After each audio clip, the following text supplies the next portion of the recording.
presented by Yakult. Yakult पाचन में सुधार और प्रतिरक्षा बढ़ाने में मदद करता है। प्रतिदिन याकुल्ट का सेवन करें। पहली सुर्खी सुप्रीम कोर्ट से है। लखीमपुर हिंसा मामले की जांच की निगरानी हाई कोर्ट के रिटायर्ड जज से कराने के लिए यूपी सरकार ने अपनी सहमति दे दी है। दरअसल पिछली सुनवाई में 8 नवंबर को सुप्रीम कोर्ट ने जांच प्रगति से असंतुष्टि जताते हुए कहा था कि जांच के लिए किसी दूसरे राज्य के रिटायर्ड जज को नियुक्त करने पर हम विचार कर रहे हैं। कोर्ट ने आज मामले की जांच के लिए टास्क फोर्स को अपग्रेड करने की बात भी कहा कि अधिकांश अधिकारी लखीमपुर क्षेत्र के सब इंस्पेक्टर हैं, इसमें उच्च अधिकारियों को शामिल करना होगा। कोर्ट ने योगी आदित्यनाथ सरकार से यूपी काडर के उन आईपीएस अधिकारियों का नाम मांगा जो यूपी के रहने वाले नहीं हैं। Chief justice N V Ramana, justice Suryakant और जस्टिस हिमा कोहली की बेंच लखीमपुर हिंसा की समयबद्ध सीबीआई जांच की मांग वाली याचिका पर सुनवाई कर रही है। बुधवार यानी 17 नवंबर को कोर्ट इस पर फैसला सुनाएगी। दूसरी सुर्खी भोपाल से। प्रधानमंत्री नरेंद्र मोदी ने आज भोपाल में प्रथम जनजातीय गौरव दिवस में हिस्सा लिया। 15 नवंबर 1875 को महान आदिवासी नेता और स्वतंत्रता सेनानी भगवान बिरसा मुंडा का जन्म झारखंड के खूंटी जिले में आदिवासी परिवार में हुआ। उनकी जयंती पर जनजातीय गौरव दिवस कार्यक्रम का आयोजन किया गया। संबोधन में प्रधानमंत्री ने पिछली सरकारों पर आदिवासियों के हितों की अनदेखी का आरोप लगाया। गुलामी के कालखंड में विदेशी शासन के खिलाफ खासी गारो आंदोलन, मिजो आंदोलन, कोल आंदोलन समेत कई संग्राम हुए। गौंड महारानी वीर दुर्गावती का शौर्य हो या फिर रानी कमलापति का बलिदान, देश इन्हें भूल नहीं सकता। प्रधानमंत्री मोदी ने भोपाल में आज रानी कमलापति रेलवे स्टेशन का उद्घाटन भी किया। 116 साल पुराने इस रेलवे स्टेशन को पहले शाहपुर के नाम से जाना जाता था। साल 1979 में स्टेशन का विस्तार हुआ तो भोपाल के नवाब हबीब मियां ने जमीन दान में दी, जिसके बाद स्टेशन का नाम बदलकर हबीबगंज कर दिया गया। अब 42 साल बाद इसका रीडेवलपमेंट हुआ तो नाम बदलकर रानी कमलापति कर दिया गया। 16वीं सदी में करीब 750 गांवों को मिलाकर गिन्नौरगढ़ राज्य बनाया गया था। रानी कमलापति यहाँ के गोंड राजा निजाम शाह की पत्नी थी। निजाम शाह ने 1702 में एक महल बनवाया था जिसे भोपाल में रानी कमलापति महल के नाम से जाना जाता है। अफगान सरदार दोस्त मोहम्मद खान के साथ हुई लड़ाई में बेटे नवल शाह के मारे जाने के बाद रानी कमलापति ने जल समाधि ली थी। आज इस स्टेशन का उद्घाटन करते हुए प्रधानमंत्री ने कहा, सिर्फ कायाकल्प नहीं हुआ है बल्कि रानी कमलापति का नाम जोड़ने से महत्व बढ़ गया है।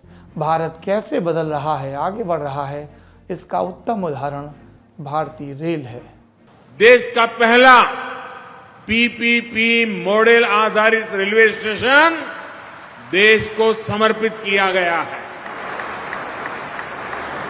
जो सुविधाएं कभी एयरपोर्ट में मिला करती थी वो आज रेलवे स्टेशन में मिल रही है। वीआईपी कल्चर से ईपीआई यानी every person is important, EPI की तरफ ट्रांसफॉर्मेशन का यही मॉडल है। तीसरी सुर्खी उत्तराखंड से है। नैनीताल, जहां केंद्रीय मंत्री सलमान खुर्शीद की किताब सनराइज ओवर अयोध्या पर जारी विवाद से जुड़ा एक प्रसंग हुआ। खुर्शीद ने फेसबुक पर तस्वीर और वीडियो शेयर कर कहा कि नैनीताल स्थित मेरे घर पर तोड़फोड़ और आगजनी हुई। खुर्शीद ने अपने फेसबुक अकाउंट पर यह भी लिखा, क्या मैं अब भी गलत हूँ? क्या ये हिंदुत्व हो सकता है? दरअसल खुर्शीद ने अपनी किताब सनराइज ओवर अयोध्या में हिंदुत्व के राजनीतिक रूप को आईएसआईएस और बोको हरम जैसे आतंकवादी संगठनों के समतुल्य बताया था, जिस पर बीजेपी ने आपत्ति दर्ज की थी और कांग्रेस पार्टी पर हिंदुत्व को बदनाम करने का आरोप लगाया था।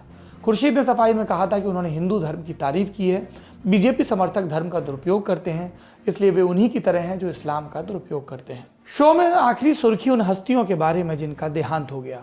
इस सूची में पहला नाम है हिंदी की मशहूर लेखिका मन्नू भंडारी का। 90 बरस की थी, पिछले कुछ दिनों से बीमार चल रही थी। हरियाणा के एक अस्पताल में उन्होंने आखिरी सांस ली।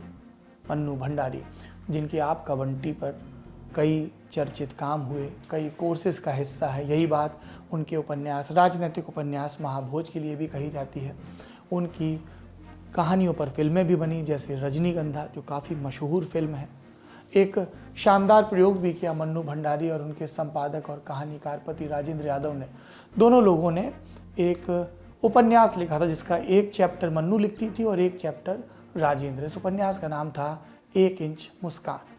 हम मन्नू भंडारी को प्रणाम करते हैं अंतिम, और उम्मीद करते हैं कि हिंदी के पाठक लगातार उनके लिखे से संवाद करते रहेंगे। उनके पाठकों के लिए एक ज़रूरी सूचना भी है। मन्नू भंडारी का अंतिम संस्कार कल 12:30 बजे दिल्ली के लोधी रोड शमशान घाट पर होगा। एक दुखद खबर पुणे से भी आई। प्रसिद्ध लेखक और इतिहासकार बलवंत मोरेश्वर पुरंदरे का लंबी बीमारी के बाद आज निधन हो गया। उनकी उम्र 99 साल थी।